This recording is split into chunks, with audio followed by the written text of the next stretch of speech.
önceki bölümlerde? Lorien Evergreen Hogwarts'ta başarılı bir öğrenciydi. Ama bir gece her şey değişti. Yasak ormanda karşısına bir yaratık çıktı. Tam her şey bitti derken Severus Snape onu kurtardı. O an Lorien'in kalbi mühürlenmişti. Yıllar sonra Hogwarts'a bir profesör olarak döndüğünde ne hissettiğini biliyordu. Hala Severus Snape'e aşıktı. Ama burada olmasının sebebi sadece bu değildi. Bir kehanet görmüştü. Onun ölümünü. Kehanet Profesörü Lorien, Severus Snape'in kaderini değiştirmeyi deneyecekti. 13 kişilik masadan ilk kalkanın öleceğine dair eski bir inanç vardı. Snape böyle saçmalıklara asla inanmazdı. Ama o gece masadan ilk kalkan kişi Lorien olmuştu. Ve ne hikmetse Snape bunu unutmamıştı. Bir gün Lorien'in ormana gittiğini gördü ve şüphelenip onu takip etti. Lorien iksir için bir bitki ararken siyah bir köpek gördü. Onun sıradan aç bir köpek olduğunu düşündü. Ama o Sirius Black'ti. Snape Lorien'i takip etmiş ve belki de yine korumaya çalışmıştı. O an Lorien için geri dönüş yoktu. Snape'in ölümünü engellemek zorundaydı. Ve bunun ilk adımı Cedric Diggory'i kurtarmaktı. Kehanetlerinde Cedric'in öleceğini gördü. Ama onu kurtaramazsa Snape de kurtulamazdı. Eğer yazgı değişmiyorsa asla sağ kalamazdı. Lorien, gördüğü kehanetten bu yana sürekli araştırma yapıyordu. Ancak ne kadar arasa da Avada Kedavra'ya karşı çözüm bulamıyordu. O gün yine rafları karıştırmaya başladı. Unutulmuş bir köşede eski bir kitap buldu. Umudu kalmamıştı ancak sayfaları çevirirken tam da aradığını buldu. Yüzyıllar önce büyücüler en tehlikeli lanetlere karşı kan bağı tılsımı geliştirdi. Aile bağları ve saf sevgiyle işlenen bu büyü kişiyi koruyabilirdi. Ancak tılsımın gücü bağların derinliğine bağlıydı. Sonuçları belirsizdi. Bazıları hayatta kaldı, bazıları ise başarısız oldu. Çoğu büyücü güvenilmez olduğu gerekçesiyle tılsımı terk etti ve zamanla unutuldu. Hiçbir büyü Cedric için kesin bir kurtuluş sunmuyordu. Lorien, onun hayatı üzerine bir kumar oynayacaktı. 3 süpürge her zamanki gibi sıcak ve hareketliydi. Lorien, önündeki kaymak birasına dokunmadan oturuyordu. Gözleri birini izliyordu. Amos Diggory. Cedric'in babası, barın karşı tarafında oğluyla ne kadar gurur duyduğunu anlatmakla meşguldü. Lorien yavaşça masadan kalktı. Amos'un yanından geçerken dudaklarının arasından sessiz bir büyü fısıldadı. Bir anda Amos'un bardağı çatladı ve kaymak birası masaya döküldü. "Ah, Merlin aşkına!" diye bağırdı Amos. Lorien aceleyle yanına yaklaştı. "İyi misiniz bayım? Bir zararı var mı?" "Ah, dert değil. Sanırım bardağı fazla sıkmışım," diye gülümsedi. Elinde küçük bir çizik vardı. Lorien ona bir peçete uzattı. "Buyurun." Amos peçeteyi alıp kanayan parmağına bastırdı. Lorien gülümseyerek kendini tanıttı. "Ben Lorien Evergreen. Hogwarts'ta kehanet dersleri veriyorum." Amos'un gözleri aydınlandı. "Ah, evet, Cedric sizden bahsetmişti. Türk kahvesiyle fal bakmayı öğretmişsiniz, öyle mi?" "Evet, annem Türktü." Bu geleneklerin büyücü dünyasında bilinmemesi çok yazık. Cedric harika bir öğrenci. Çok zeki ve meraklı. Amos gururlandı. "Onun öğretmenlerinden böyle güzel sözler duymak beni mutlu etti. Eminim çok iyi bir büyücü olacak," dedi Lorien. Sonra sessizce fısıldadı. "Kalbim Cedric'ten yana." Amos'un yüzüne kocaman bir gülümseme yayılmıştı. Lorien cebinden küçük bir iksir şişesi çıkardı. "İzin verin, şimdi geçer." Amos'un elindeki peçeteyi nazikçe kenara koyup iksiri parmağına damlattı. Yara hızla iyileşti. "Tanıştığımıza sevindim Bay Diggory," dedi Lorien gülümseyerek. "Ben de Profesör." Amos başıyla selam verdi. "Gördünüz mü? Cedric'in potansiyelinin farkına varmış." Dışarısı soğuktu. Lorien elini cebine attı ve az önce aldığı peçeteye baktı. Üzerinde birkaç damla kan lekesi vardı. Amos Diggory'ye aitti. Peçeteyi dikkatle cebine koydu ve hızlı adımlarla gözden kayboldu. Bu yıl 3 büyücü turnuvası düzenleniyordu ve bu gece görkemli yul balosu vardı. Şölen salonunda müzik yükselmiş, öğrenciler ve profesörler dans etmeye başlamıştı. Lorien Cedric'i kurtarma planları ve araştırmalar arasında o kadar bunalmıştı ki birkaç bardak viskiyi hızla yudumladı. Sonra gözleri uzaklarda duran Snape'i yakaladı. Ayakları istemsizce ona yöneldi ve kendini onun yanında buldu. İçinde garip bir cesaret hissediyordu. "Lorien, tüm Hogwarts eğleniyor. Dans etmeyi düşünmüyor musunuz?" dedi gülümserken. Snape onu süzdü ve hayır dedi. Korkarım eğlenmek için başka birini bulmalısınız. Demek bu kadar korkuyorsunuz diye üstüne gitti Lorien. Snape gözlerini kıstı. Profesör Evergreen, bu sarhoş olmanızla mı ilgili yoksa sadece sıkıldınız mı? Tam cevap verecekken biri konuşmaya katıldı. Benimle dans etmeye ne dersiniz?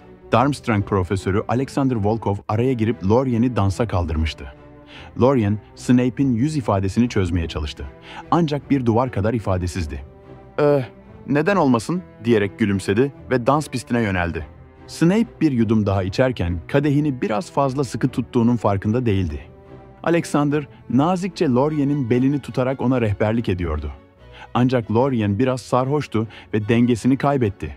Alexander onu hızla yakaladı ve zafer kazanmış gibi gülümsedi. "Sanırım biraz fazla içtiniz Bayan Lorien." Lorien, belki biraz." derken yüzü kızardı. Alexander nazikçe gülümsedi. "İsterseniz biraz hava alabiliriz." diyecekken buz gibi bir ses araya girdi. "Benimle gelin profesör." Bu Snape'in sesiydi. Onu arkasında görünce çok şaşırdı. Alexander, "Ben de tam hava almayı teklif ediyordum." diye araya girdi. Snape yine soğuk bir sesle cevap verdi. "Bu rezillikle ben ilgilenirim." Lorien kaşını kaldırdı. "Rezillik mi? Sadece başım döndü. Aklım yerinde. Teşekkürler." Snape onu duymazdan geldi. Lorien'in bileğini kavrayıp dışarı çıkardı. Çevredeki birkaç öğrenci şaşkınlıkla bakarken bazıları kıkırdadı. "Tam da kendinizi daha fazla küçük düşüremeyeceğinizi düşünüyordum, Profesör Evergreen. Sarhoş olup Durmstrang profesörünün kollarına böyle yakışıksız bir şekilde düşmeniz yalnızca sizi değil, okulumuzun itibarını da zedeliyor. Öğrencilerinize böyle mi örnek oluyorsunuz?" Lorien kaşlarını çattı. "Yine fazla tepki veriyorsunuz. Kendimi küçük falan düşürmedim." diye karşılık verdi. Sarhoşluğun verdiği cesaretle gözlerini onun gözlerine kenetledi. "O zaman belki de benimle siz dans etmeliydiniz. Böylece okulun itibarı zarar görmezdi." "Ah, Snape'in güvenli kollarında olacağım." diye alay etti. "Bu saçmalıklarınıza dahil olacak son kişi olurdum, Profesör Evergreen. Ve emin olun, benim kollarım düşündüğünüz kadar güvenli olmazdı." Lorien afalladı. "Ben tehlikeden korkmuyorum." diye meydan okudu. Söylediği şeye kendisi bile inanamadı. Snape bunu fark edip kaşlarını kaldırdı. "Ona ne şüphe." Elini cebine atıp küçük bir iksir şişesi çıkardı ve Lorien'e uzattı. "Bunu için." Lorien iksiri içer içmez baş dönmesi geçti. Cesareti de öyle. Snape, "Bir daha kendinizi bu duruma sokmayın." diye soğuk bir sesle uyardı. Ardından pelerinini düzeltti ve hiçbir şey olmamış gibi uzaklaştı. Lorien arkasından baka kaldı. Bu sadece bir disiplin meselesi miydi yoksa onu gerçekten önemsiyor muydu? Şampiyonların aileleri çocuklarını ziyarete gelmişti. Lorien elindeki Hufflepuff bilekliğini sıkıca tutuyordu. Nihayet Amos'u gördü. "Sizi yeniden görmek ne güzel." "Sizi de öyle profesör." "Ne hoş bir sürpriz oldu." "Ben de tam Cedric'e moral hediyesi vermeyi düşünüyordum." dedi Lorien bilekliği göstererek. "Çok naziksiniz, ne gerek vardı şimdi?" dedi Amos. "Küçük bir hediye, lafı bile olmaz ama benim vermem doğru olmaz.